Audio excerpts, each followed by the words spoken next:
Here's a lovely circle. And imagine that this is your mind, and we all come into the world like this clean slate. We have some things that are hardwired. And this is the primitive mind, which I'm sure you've already heard of, your fight, your flight, and freeze response, right? They say in primitive times, we have this part of the mind where if a lion's chasing you, you have adrenaline and cortisol shooting out of your brain so you can have the strength to fight the lion or run away or freeze and play dead. But in today's modern times, we don't have lions. We have, our ex-partners, or we have our coworkers, or we have bills, or we have our thoughts. And instead of calling it fight, fight, freeze, we're going to call it anxiety, depression, or procrastination, or apathy, or let's call it hesitation, that freezing, right? Paralysis analysis. And then from 0 to 8 years old, I'm sure you know, that's the formative years. Now, we're hardwired for survival and conservation of energy, so automation. And during this time period, our brain is in a slower brainwave state, the theta, and we develop something called knowns because when we're learning how to be in the world, we're looking to authority, right? Our teachers, our parents, doctors, so that we know how to behave and be in the world. And so we automate things. And this is known the positive and negative experience. And it could be as basic as, oh my gosh, Colleen, you're such an amazing student. You're so smart and capable. And that's a positive experience. You may then interpret it, I don't know, as I'm so capable, but in order for me to receive love, and this is, very common, I need to be perfect. So there's this now, it becomes a negative. You can make it as basic as you grew up with a dog, and I love dogs. Dogs are delicious and fun and cute and cozy. That's a positive. But let's say, for example, you didn't grow up with a dog and your first experience was you got bit by a dog. Now you make a negative association. Take, for example, me growing up. My mom is Jewish from New York, loud, this is cultural. So she wants to get me to like ballet class so she could go to a meeting, and I'm doing my math homework and I'm little. And so she's shouting and she's like, come on, Carolyn, let's go. Can't you finish that up? Come on, come on. And so the louder she gets, the more I freeze, because this part of my mind, the system, my cognitive thinking shuts off. And then she thinks, let's get louder. So she gets louder and I freeze more. And when I freeze more, she gets louder, and so loud that it's jarring. Bam, I slap into my nervous system. I must be stupid. I must not be capable. And this gets stuck in the nervous system, and then it creates like this lens. Because if you can imagine how much information, like millions bits of gigabytes per second, we can't absorb it all. So we create these lenses in something called the reticular activating system so that we filter and look at the world this way, which then becomes part of the automation system, along with habits, along with our heartbeat, along with our breath. If you had to think about breathing, we'd probably be dead. And that's why it's like we don't go right foot, left foot, right foot, left foot when we go to the kitchen. It's automated. These are knowns, and this is what becomes comfortable and familiar. So it's good or bad.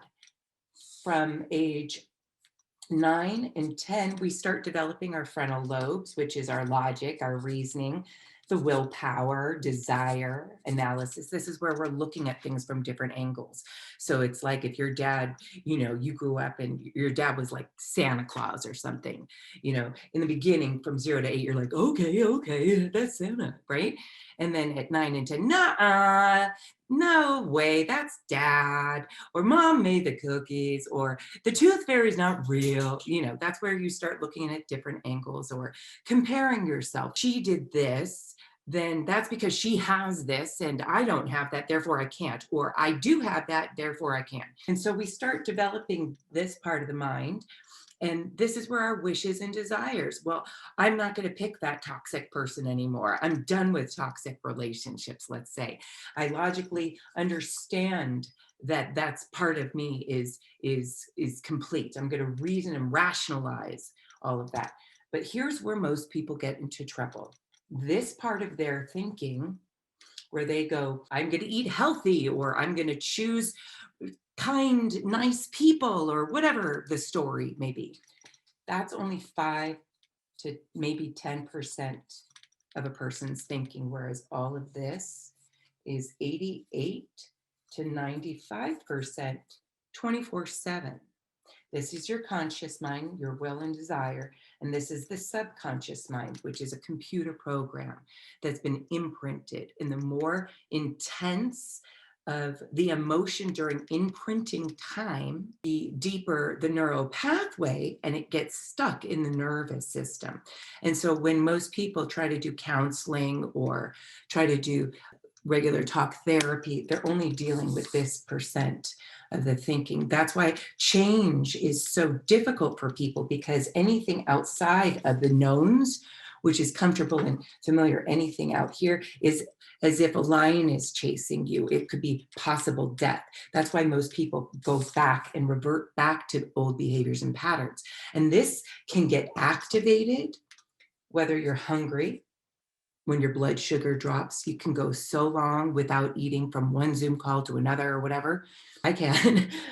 Angry, you're emotionally triggered, or lonely, or tired, like a baby. Think about it. So these are like the baby's cues: hungry, angry, lonely, tired, right? And most of us don't pay attention to our own signals and cues. And what happens the moment that goes off, we're automatically transported into automation. And so what hypnotherapy does is we create a really relaxed state and a gateway from the conscious mind. We bypass this critical mind where we analyze things and spit it out, and there's that resistance. We create a relaxed state and we bypass it, go directly in the knowns, and we reframe, we release the energy around a decision that the child made. Well, no child should be making the decision for the rest of a person's life. They're a child. They don't know differently. But when we reframe it in the larger part of the thinking, then it becomes more comfortable and familiar, less likely to spit it out. And so we could say, we're born worthy. Because we're born, we are automatically worthy of receiving love. That means because we're worthy, it matters the effort that we put towards ourselves, right? You still got to do the work, but now we matter enough. We are enough to put in the effort. And when that reframing takes place, there's less pushback and resistance. And the way I teach things is when a person can recognize these cues and understand how to work with their stress response, there's this window of understanding, brief window before going into the automation. Because once you're in here, it's like you're running the program of the old belief system. I'm not enough, I'm not worthy, or, I'm in trouble, whatever the story, I'm bad, whatever the story is for the person. And that story, if you defend your limitations, you get to keep them. But if you'd like to let go of what's holding you back, when a person can let go of that, then they enter this sort of unknown and learn how to feel safe in this, which is outside the comfort zone, right? We've all heard of the comfort zone.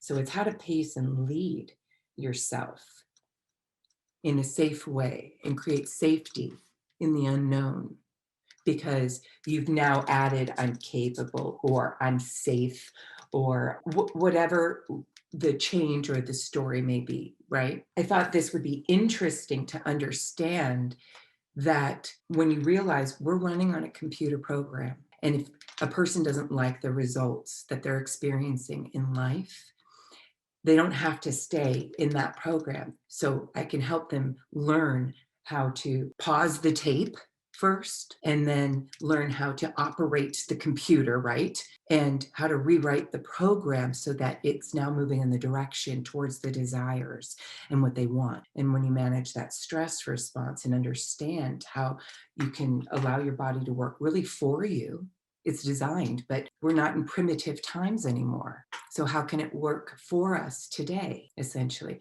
That's what I can help people do so that they can create a life by design where they feel empowered. And so, most importantly, it's to understand when the moment the stress response, is activated, then the old thinking is running the show. And so it's comforting to know that people are more in control. It's not to control the external, because we can't control what anybody does or says, right? You and I both know this.